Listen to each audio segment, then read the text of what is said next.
এরা জোড়া তালি দেয়, দোয়া কবুল হয় ফরজ নামাজের পরে, আর দোয়ার আদব হাত তুলে করা।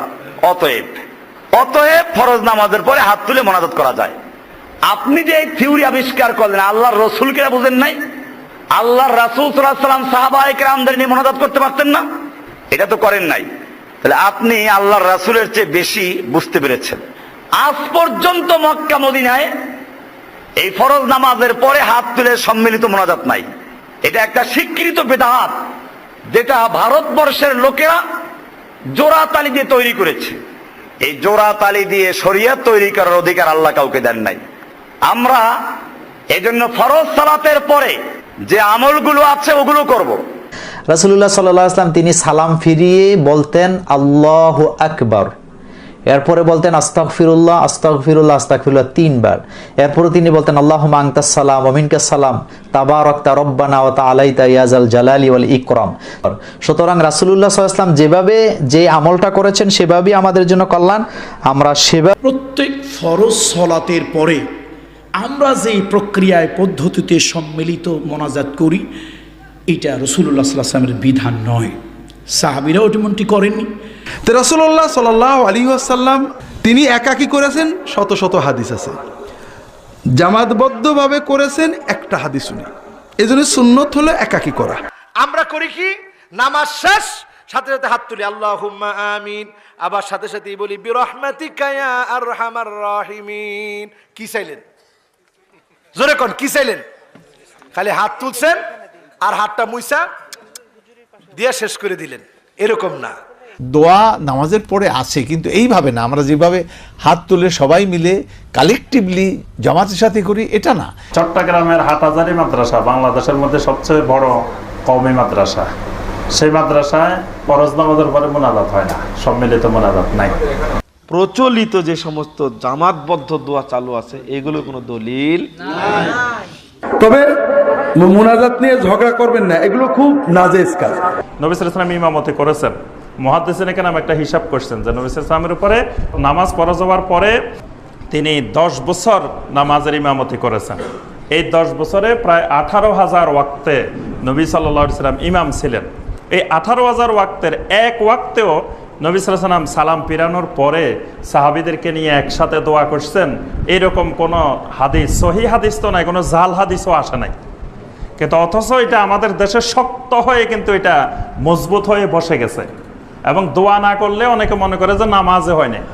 নামাজের পরপর এই সম্মিলিত দোয়ার কারণে নামাজের সালামের পরপর যে সুন্নত আমলগুলো আছে ওগুলো ছুটে যায়। এটা কিন্তু এক চরম বাস্তবতা। 33 বার সুবহানাল্লাহ, 33 বার আলহামদুলিল্লাহ, 33 বার আল্লাহু আকবার আপনি মুনাজাত করে এই সুন্নতে দাঁড়ায় যান, ওই সুন্নত আপনি কখন আদায় করলেন? এটা হচ্ছে এক চরম বাস্তব কথা। কিন্তু আমরা ইমাম সাহেবরা এই কথা বললে পাবলিক অঙ্গরে কি লাগবে? আপনার দোয়া তো আল্লাহ সাবর, আপনার দোয়া দেখলে আমাকে মনে হয় আপনি মনে হয় মজাক করছেন। আসসালামু আলাইকুম ওয়া রাহমাতুল্লাহ, আসসালামু আলাইকুম ওয়া রাহমাতুল্লাহ, আলহামদুলিল্লাহ রাব্বিল আলামিন, বিহাক্কি লা ইলাহা ইল্লাল্লাহ। নামাজের পরে সবাই মিলে হাত তুলে দোয়া করা বেটা দেখায়, ওর শরম থাকা দরকার। জাতির কাছে ওকে একদিন ক্ষমা চাইতে হবে। কিন্তু এত দোয়ার দলিলের মধ্যে সম্মিলিত নামাজের পরে সম্মিলিত দোয়া করার একটি দলিল আমি আকরামুজ্জামান পাই নাই। ফরজ নামাজের শেষে, জানাজার শেষে, বিবাহ মজলিসের শেষে, ইফতারের আগে বা পরে, ঈদের ময়দানের শেষে, আর সভা সমিতি ভঙ্গের শেষে এই 7খানা জায়গা আছে। এই 7টা জায়গাতে দোয়া আছে, তবে সম্মিলিতটা নাই। ফরজ সালাতের পরে ইমামতি করে সকলকে নিয়ে হাত তুলে দোয়া করা, এটি নবী সাল্লাল্লাহু আলাইহি ওয়াসাল্লাম জীবনে একটি বারও করেননি। সারা বাংলাদেশ ঘুরে বেড়ান এবং একটা হাদিস নিয়ে আসেন যে মোহাম্মদ রাসূলুল্লাহ কে? মোহাম্মদ রাসূলুল্লাহ 5 ওয়াক্ত নামাজের পরে সাহাবীদের নিয়ে আমাদের মতো এভাবে হাত তুলে মোনাজাত করতেন কিনা? খারাপ মানুষদের গুনাহ হইল গান বাজনা, মদ, জুয়া, জেনা, চুরি, ডাকাতি, দুর্নীতি। এগুলো হলো কাদের গুনাহ? ফাসেক মানুষদের গুনাহ, বেনামাজিদের গুনাহ। নামাজি মানুষ, রোজাদার মানুষ, হুজুর মানুষ, এদের গুনাহ, স্পেশাল গুনাহ হলো কি? বেদাত। জাল টাকা আর বেদাত আমল একই জিনিস। কথা কি বুঝাতে পারছি? আল্লাহ তাআলা আমাদের সকলকে বুঝার তৌফিক দান করুন। হুজুর বেদাত কেমনে হয়? নবী করেন নাই, কয়টা দলিল চান?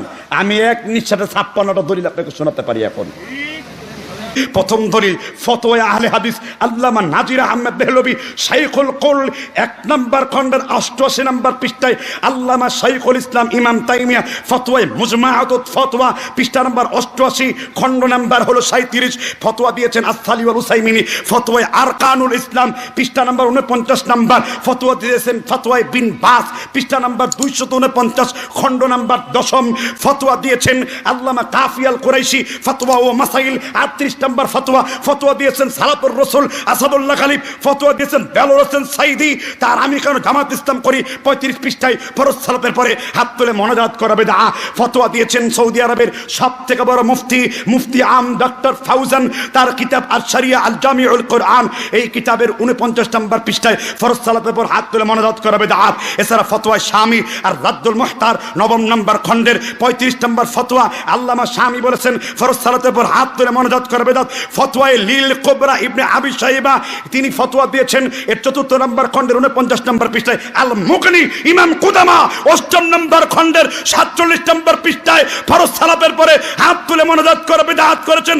ইমাম আহমদ ইবনে হাম্বল রাহমাতুল্লাহ আলাইহি মুসনাদ আহমদ ইবনে হাম্বলের তার ব্যাখ্যা লিখেছেন কিতাবুস সুন্নাহ ইমাম আসেম 8ম খণ্ড 35 পৃষ্ঠায়। আল্লামা শাওকানি নাইলুল আওতারের 34 নম্বর পৃষ্ঠায় ফরজ সালাতের পরে হাত তুলে মোনাজাত করে বিদআত। ফতোয়া আলমগীরিয়া ইন্ডিয়া হানাফি মাযহাবের শ্রেষ্ঠ কিতাব দুয়ার অধ্যায়ের 44 নম্বর পৃষ্ঠায় স্পষ্ট লেখা আছে, স্পষ্ট ইবারত ফরজ সালাতের পরে মোনাজাত করা নিষিদ্ধ। বাংলাদেশের সবথেকে বড় মাদ্রাসা হাটহাজারীর প্রধান মুফতি আম আল্লামা হযরত মাওলানা মুফতি ফাইজুল্লাহ রাহমাতুল্লাহ আলাইহি ফতোয়ায়ে মঈনুল ইসলামের 2 নম্বর খণ্ডের 45 নম্বর পৃষ্ঠায় ফরজ সালাতের পরে হাত তুলে মোনাজাত করে বিদআত লিখেছেন। আল্লামা সফিউর রহমান মুবারকপুরি অল ইন্ডিয়া জমিয়তে আহলে হাদিসের আব্বা বলা হয় যারে, তিনি ফতোয়ার কিতাব লিখেছেন, যিনি আর রাহিকুল মাখতুম বলে জনগণ যিনি বিখ্যাত রয়েছেন। তিনি তিরমিজির আবু দাউদের শরহে আউনুল মাবুদ 8 নম্বর খণ্ডের 35 নম্বর পৃষ্ঠায় তিনি ফরজ সালাতকে মোনাজাত করে বিদআত করেছেন। হুসাইন আহমেদ মাট্টালবি তিনি তার সালাতের গুরুত্ব বুঝাতে যে ফরজ সালাতের পরে মোনাজাত করে বিদআত লিখেছেন। আইনে তুহফা মুস্তাফা সালাতে মুস্তাফা আইনুল বারিয়ালিয়াবি তিনি হাফিজাহুল্লাহ তিনি তার কিতাব 88 নম্বর পৃষ্ঠায় এই বইয়ের মধ্যে ফরজ সালাতের পরে হাত তুলে মোনাজাত করে বিদআত লিখেছেন। জমিয়তে আহলে হাদিসের লিডার আল্লামা ডক্টর ইলিয়াস আলী হাফিজাহুল্লাহ তিনি তার বইয়ের মধ্যে ফরজ সালাতের পরে মোনাজাত করে বিদআত করেছেন। কোথায় নাই? বুখারীতে নাই, মুসলিমে নাই, তিরমিজিতে নাই, ফতোয়ার কিতাবে নাই, ইনিয়াতে নাই, মুসরিতে নাই, বেদায়েতে নাই, হেদায়েতে নাই, কোন কিতাবের মধ্যে নাই, গাছের কানেও নাই, হাতির কানেও নাই, কচু ডগার মধ্যেও লেখা নাই।